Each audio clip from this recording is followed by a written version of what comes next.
It's exactly in this image that you see that yesterday the game changer was Nico Gonzalez. What a performance of Nico Gonzalez yesterday. When Thuram is running before that assist for Timothy Weah, you see all that genius of Nico, the Argentinian that goes with an NBA NFL block on Fofana, blocking him and opening actually the way to Kefren Thuram. Ciao Juventini of the world, my name is Giuseppe, welcome back on the channel. Finally, the Juventus that I wanted to see, the Juventus that we all wanted to see, the Thiago Motta Juventus that we were all waiting for since the summer, the one that we were dreaming about. We saw it yesterday in the best performance of Juventus this season so far, even better than the one against Manchester City. Yesterday we saw possession, but with intensity. It was not sterile, it had an idea, that possession. Yesterday we saw a pressing, but not only until we scored that goal. Yesterday we saw fluidity with the players, but with trained, structured pattern. Yesterday we saw indeed an entertaining game, but especially, and that's what all the Juventini they want, a winning Juventus. Look guys, after the Atalanta draw, I said it immediately, after the triple whistle, I said, this draw is giving Beppe a lot of hope. I will be unpopular because it was the 13th draw of Serie A and everyone was screaming out, Thiago Motta out. I said, maybe, but not this one. This one gives me hope. And yesterday, the feelings I had, the perception I had after the game in Bergamo, they were confirmed. Yesterday, Thiago Motta, he totally destroyed Conceicao. He took revenge on that Riyadh Supercoppa game. He did it. Ragazzi, if you didn't yet, please put a maximum of like. Don't forget to subscribe to the channel. Today, we speak about the epic game. Thiago Motta against Conceicao, Juventus against Milan, the Bianconeri against the Rossoneri. I will tell you also with extra slides, with extra frames, how Thiago Motta has beaten Milan. Super important. Unfortunately, we know it, we are a bit doomed. When we start speaking about Juventus this season, we need to give also the bad news. The bad news is that there is no injury, which is good, but unfortunately a muscle fatigue, not only for Kenan Yildiz, but also for Weston McKennie. We know it. In January, we play. We don't rest, one game after the other, and one small fatigue, well, it takes you away from some games. Well, the game of Bruges in Champions League is at risk, not only for Kenan, but also for Weston McKennie. We will follow up. Hopefully, they can travel, because it's important. Both of the players are extremely crucial, especially Weston McKennie, and we will come back on him and the individual opinions in a second. Ragazzi, the good news, in a way, I'm not saying a fantastic news, because that's not what it is, but the good news is that the game Fiorentina-Torino that I watch, and that's why I'm late, is just finished on a 1-1 with Fiorentina that had a one man more. 1-1, that is important because Fiorentina is now with one game in hand below Juve, 33 points. Even if they win that game against Inter, they will be still below Juve at 36 with Juventus 37. We are waiting for the result of Lazio that will play Verona. They could potentially go again over Juve with Juve 5th. Otherwise, Juventus remains there 4th. Pay attention to Milan, one game in hand, but also them, because we beat them, they cannot recuperate us. So that top 4, which is not really beautiful when we are speaking about Juve, but that top 4 that is crucial, vital, is starting again to be a reality, which is super important for the future. If we want to continue to give trust to the project that we started with some ups, a lot of downs, a lot of draws, well, we need to qualify. And with the win of yesterday, it gave us a lot of hope. Attenzione, we go with the sport pages. Gazzetta dello Sport that said, Diavolo che Juve. Diavolo, of course, is the devil. That is also one of the nicknames of the Rossoneri. Devil, what a Juve. Oh my man, oh my god, what a Juve, because it's true. Yesterday was a really beautiful Juve. Corriere dello Sport, big Napoli, because they won against Atalanta. We don't care about that, but Motta extra large. What a game. What a lesson that he gave yesterday to Conceicao is the small title of Corriere. Tutto Sport is going with Bella. You were beautiful yesterday, but you were also cattiva. You were naughty yesterday. You were with that grinta. It is Juve, because this is the Juve that we want to see. This is absolutely the Juve that we want to see. Yesterday, Thiago Motta said, we were superior for 95 minutes. Winning make us happy. Look, guys, what I wanted to say with these words of Thiago is that from the moment that he started to speak after that unfortunate communication of winning is not an obsession, from that moment after the Milan game, he started to say in press conference, we want to win.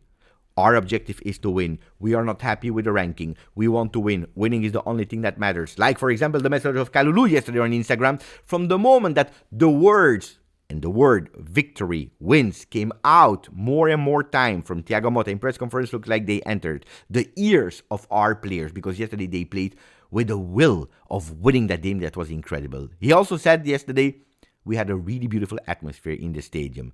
Grazie tifosi. Thank you to the supporters. It's beautiful when Thiago Motta is speaking to the tifosi, because he wants to be close to them. He doesn't want to be far from them. He wants to be close. He heard about the Motta out. He knows about it. He knew that it was not enough at Juve. Not only with words, but also with facts, which is the most important thing. Where did Thiago Motta win the game? I told you that the will of victory. We want to win, these words that we saw in the momentum of the game. Because not only we started the game really well with the ball, we entered the game immediately, but we did it exactly in the second half. We know it. Juventus, not always they are able to do it. They did it against Atalanta, but not in every game. So that was beautiful. But then especially, guys, 59th minute, we score a goal. And that's where people, they start to be scared, to start to be with a bit of fear. Because we know it, when we score, usually we concede in the last minutes of the game. Well, yesterday, no. Because not only we scored that first goal, but we continued to push. And 5 minutes later, we were able to find that 2-0. But even after 2-0, Juventus continued yesterday a crazy ultra pressing for 90 minutes. Yesterday, we were brave tactically to leave some space behind. And that's what I said last week or 2 weeks ago. We know that we are a team that unfortunately we concede. That unfortunately at a certain moment, the other one, they will go. We know it, that it always happened because Bremer is not there anymore. So you know what you have to do? You need to think offensively. And that's what Juventus did yesterday. Beautiful momentum. I said, if we want to win that game, there is one player that needs to be extremely important tomorrow. That should be the key. And it is Koopmeiners. And yesterday he was. It's not, according to me, the one that changed the game, but he was important. It was a different game of turn. That is not yet at the level of Atalanta, the one that I expect, that we expect, that we paid 57 or 60 million euro for. No, not yet. But look at the game of Torino, that according to me was his worst one. And look at the game of yesterday, that according to me was his best one so far with Juve. Against Torino, 1 attempt and 1 shot on target. Yesterday, 4 attempts, 1 on target only, that he should have scored, yes. But yesterday, 4 attempts. That means that he wants to take initiatives. Final third entry against Torino, 2. Yesterday, 3. Yesterday, 63 touches in 75 minutes. Yeah, hallelujah. Yeah, yes. Yesterday, he was subbed out from Thiago Motta at the 75th. Hallelujah. And not for Kevin Durant. Against Torino, 42 touches in 90 minutes. So he was able to do 21 more touches in actually 15 minutes less. Crazy. The passes yesterday, 35, succeeded on 38, 92%. Against Torino, 21 on 23. Why? Because he touched less balls. Yesterday, 7 final third entry, 6 against Torino. Dribbles, 2 attempted, 2 succeeded. Against Torino, 1 attempted, and he didn't even succeed in it. The duels, and that's probably the biggest stats there from Koopmeiners. Against Torino, you know what? He tried 7 times to go on duel. He won only 1 time. Yesterday, he did it 11 times, and he won 7 duels. So important. I could tell you so many stats, like for example the tackles, 0 against Torino. Yesterday, 3 tackles attempted, 3 times he was succeeding in his tackle. Bravo, Ko. But when we are looking at where Juventus played, then you will tell me, he played really? We played more centrally. No, we didn't. We played 52% on the left. We played 30% on the right. Only 17.7% centrally in the middle of the field. So how is it possible that playing even less than the other times centrally, Koopmeiners was able to touch 21 more times more? How is it possible that he was much more involved than the other times? Well, and that's where we go with Nico Gonzalez that is entering the scene. Bonjour, c'est moi. Ah no, he's speaking Spanish. Hola, soy yo, el hombre del partido. Why that? Because if we are looking at the heat maps, we see a Kefren Thuram that is taking care of the left side. We see a Koopmeiners that is taking care of the right side. We see a Locatelli that is protecting both of them. Il scudo, here, like that, you know, the one that is protecting him. But it's Nico Gonzalez that is playing as a falso 9, taking care of also that number 10 position that we don't want to see Koopmeiners playing in. Yesterday, up and down, the crazy pressing that he has put for 80 minutes on the center of the defense of Milan was crazy. Go back and watch it. Watch the movements of Nico. Pressing, but it's not only that. Yesterday, he didn't touch that much the ball, 39 times, which is good for a striker, more than Dusan Vlahovic. But yesterday, 3 duels on the ground on 3-1. Aerial duels, 2 attempted, 2 won. The guy, when he went on duel, he was winning his duels, and he was also able to keep the ball, to give the right ball at the right moment. The difference that Nico Gonzalez made was crazy. He made me think, not exactly, but he made me think about Zirkzee and why Thiago Motta wanted a player like Zirkzee at Juventus, and probably have put some doubts in me. Is Dusan Vlahovic the player that can do that work? Now, I'm not saying that Nico Gonzalez is the best player of the world in that position, but what he did yesterday and against Atalanta, because it's not a coincidence that probably these 2 games we delivered a really beautiful performance, was really great. You want an example? Go back to the intro about how he's blocking Fofana. Aerial duels first. First we go with aerial duels. The ball comes from Di Gregorio, something that we tried a lot of times this season. Goes to the striker, that is in that moment Nico Gonzalez. He's going towards Tomori, and he goes in the air over Tomori, winning, touching enough that ball to actually put Timothy Weah on the run. Timothy Weah that will go against the goalkeeper, and then we see that miss from Teun Koopmeiners. But then, also on that second goal, that first goal of the game, super important. What is happening? We see Koopmeiners pass to Thuram.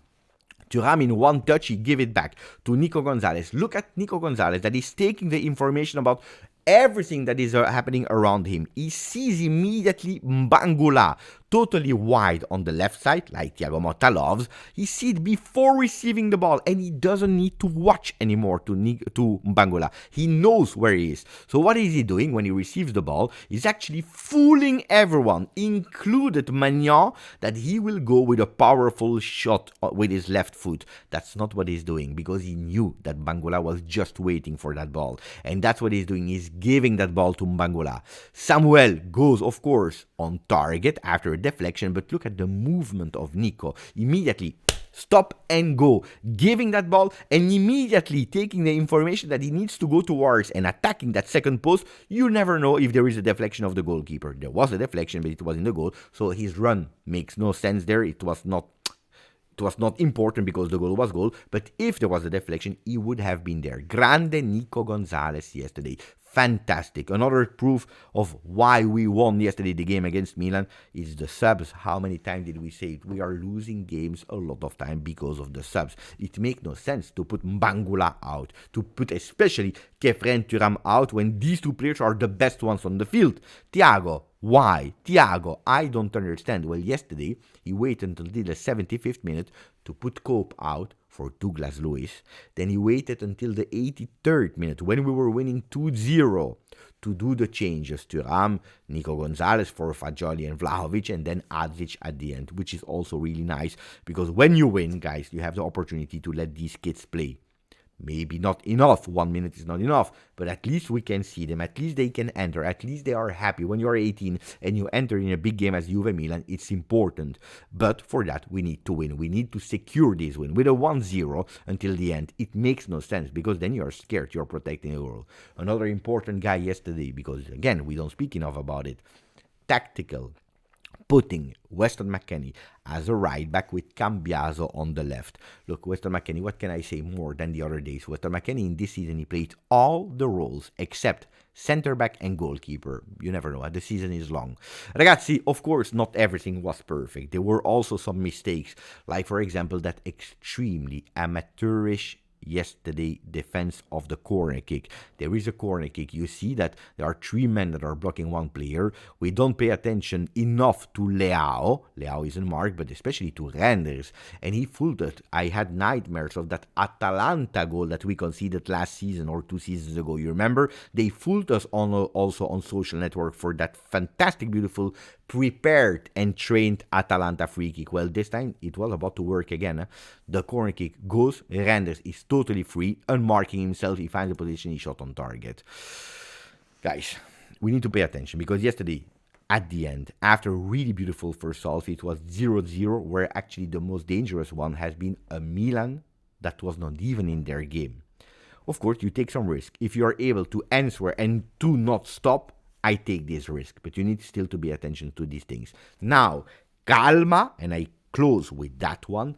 Calma, calma, calma, because we all remember how pumped up we were after Leipzig. We all remember how pumped up we were after Manchester City. After Manchester City, you remember we play Venezia and we draw. That's not what we have to do against Bruges. This is not what we have to do against Napoli. Now, heads, working, continuing, taking that momentum of that beautiful win to do even more. Cambiaso, Tomori, the other defenders, Hansko, etc., we will speak about it in a live this evening, and then tomorrow, and then tomorrow, and then tomorrow, and then tomorrow, and then tomorrow. Ciao Juventini of the world, grazie, forza, Juve.